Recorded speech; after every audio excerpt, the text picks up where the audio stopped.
Lily sat within the VR system only a few seconds before she saw the flash of light indicating that the game had started. It had opened without any noticeable load time nor load screen, and the first thing Lily saw once it had opened was a lot of white. It took several moments for her eyes to adjust, but soon she saw herself within a rectangular room made entirely out of snow. The room had a hallway that looked like a rectangle topped with a semicircle that led outside. The hall was on the shorter wall of the rectangular room, and on the parallel wall was a bed. On the other side of the back wall was a crate half the size of Lily. The last piece of furniture was the table that sat in the center of the room. It had a small lantern sitting on the top of it that emits a rather dim light. Lily was currently standing at the back wall of the room after loading into the game. As she started to take a step forward, she saw the clothing she was wearing sway in the wind. Wow, this feels so realistic, she said aloud in wonder. She was wearing warm winter clothes made out of leather. The coat had a visible fluffy fur around the neckline, hood, bottom hem, and the end of the sleeves. This fur was also inside the coat to ensure warmth. To keep the coat tight to her body was a large red leather strap that also doubled to help her stand out more in the middle of the heavy snowfall. Her pants were made out of leather and fur, with the fur sticking out of the bottom of her legs. Though there was one main difference to the pants, and that was the fact that there was a hole cut where her tail was. When she was creating her character, she chose her species to be what is known as an Inuit. They are essentially a fox version of a cat girl. This meant that Lily had a fluffy tail and fluffy fox ears on the top of her head. Her fox fur, meaning the fur of her ears and tail, was a dirty blonde color, while her actual long hair was a blonde color. Her actual hair fell to around halfway down her neck. The last noticeable feature of her character was her dark blue eyes. Lily then grabbed the hem of her shirt and started spinning around. She was in wonder over how advanced the cloth physics were in this game. She ended up just playing with bits and pieces of her clothing for 15 minutes before remembering that she joined this game with friends. They were probably waiting in different places for her, so she started to make her way out of her snow room, and outside she saw a sight that was more familiar to her than a rectangular room made out of snow. The room was actually an igloo, and the rectangular room was simply just a room carved into the snowy dome of a house.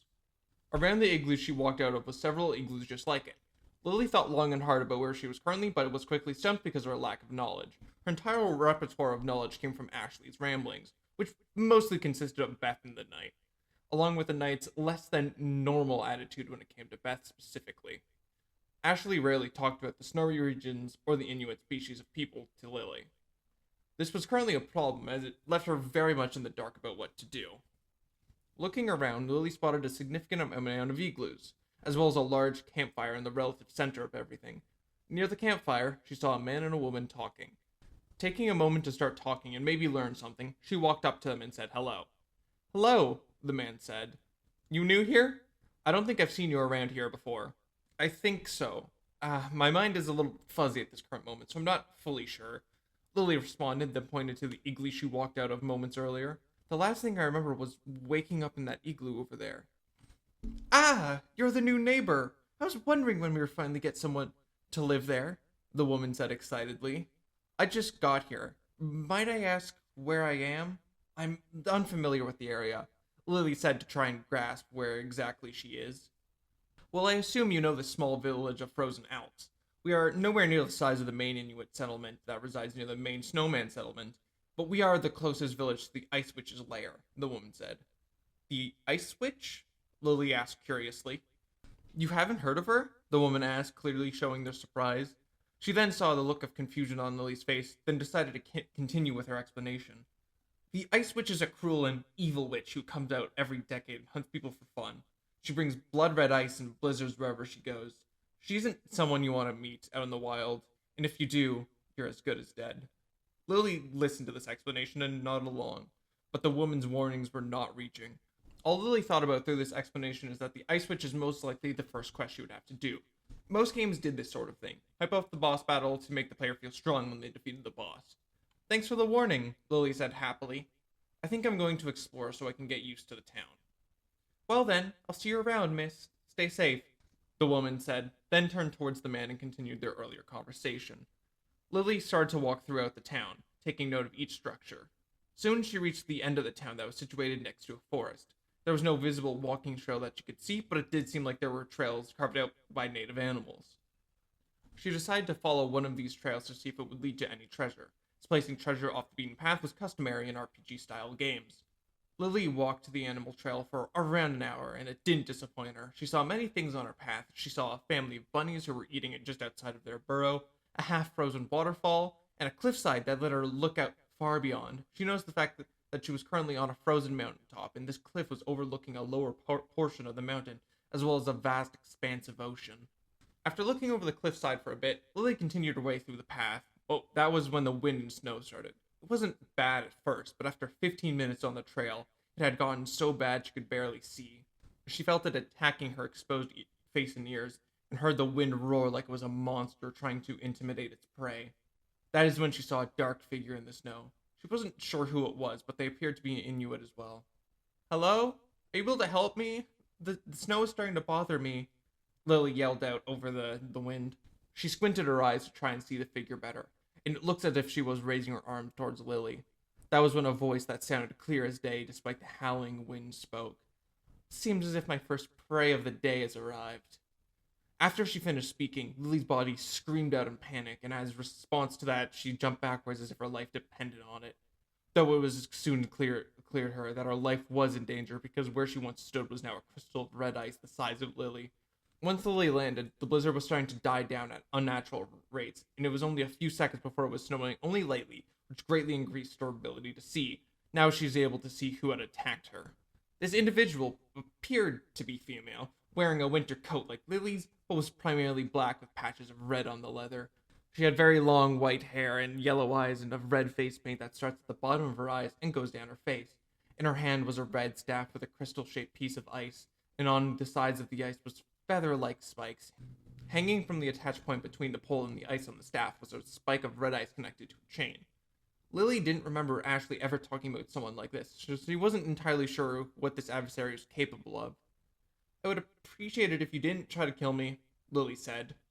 It seems this prey isn't so easily caught, the woman mumbled out loud, trying not to hide the frustration in her voice. After saying that, she waved her staff and several spikes of red ice appeared in the air around her head. Shortly after appearing, the ice spikes started to shoot towards Lily. For the most part, she managed to dodge them, though a few managed to scrape her skin. In response, she picked up some snow then threw it at the woman. Instead of dodging, the woman slammed her staff into the ground, which summoned a line of red ice to rise out of the ground, starting just in front of her staff and heading in the direction of Lily. Lily recoiled and put her arms in front of her face to block the impact, with her hands pointed towards the figure, though the impact never came. Instead, she heard angry yelling coming from the figure. How dare you try and blind me? Do you know who I am? I am the great ice witch Lupina. Arrgh. I want to speak to your manager. What do you mean, blind you? That wasn't me. You shot bright light out of your hands. Why am I arguing with someone inferior? Lupina yelled, then shook off their anger and regained her composure as she realized something. You know, if you bow down to me, I could take you on as my apprentice and teach you how to use your newfound magic. I told you that wasn't me. I don't even know how to use magic. Really? Lupina said slyly. She then pointed her staff towards Lily once again, mimicking her opening attack, which prompted Lily to jump back to dodge the red ice that she assumed were going to come from the ground, though the ice also came up from behind her as well, which ended up encasing her legs and torso in ice, but her arms and head were free. You clearly do not have any survival instinct. Guess you're just a lowlife after all, Lupina said happily, then waved her staff to summon floating red ice, all pointed towards Lily. Wait, please don't do this, Lily pleaded, but it fell on deaf ears as Lupina shot the ice spikes towards her. Just when she thought she was going to die, her hands started to glow extremely bright. She was surprised to see this because her power she had chosen in the character creator was illusions and lasers. This ability was neither of the two abilities. To her, this didn't make any sense at all, unless if it was a bug in the game that granted her more abilities than she set up. After thinking for a bit, Lily realized that she wasn't getting pierced by any ice. Looking towards Lupina, she saw that the ice spikes had stopped inches in front of Lily's face, and that Lupina was giving her a knowing smile. It is, as I said, blinding magic. You are nowhere near my level since you lack control and knowledge, but you do possess it. If you bow and praise me, I might be willing to teach you on how to utilize your magic. Otherwise, Lupina didn't finish that last bit with words. Instead, she made the crystal holding Lily captive expand just enough to be noticeable. Lily knew that there was only one true option to this dialogue, so she decided to play along. Please, great Ice Witch, I humbly ask you to please teach me how to properly use magic. Lupina chuckled slightly, but looked extremely happy. It was then that the ice around Lily started to retract. She noticed that Lupina didn't wave her wand to resend the ice like she did with casting it. I, the great ice witch, accept you as my apprentice, she said, then turned away from Lily and looked into the trees, looking in the direction that Lupina was looking. Lily didn't see anything at first, but soon saw two wolves walk out of the bushes. They walked up to Lupina, then started to move in a way that resembled communication. Then they turned and ran into the bush. Come on, apprentice, let us embark, Lupina said, following the wolves without hesitation. Embark? Where? Lily said, confused. To go hunt us some lunch.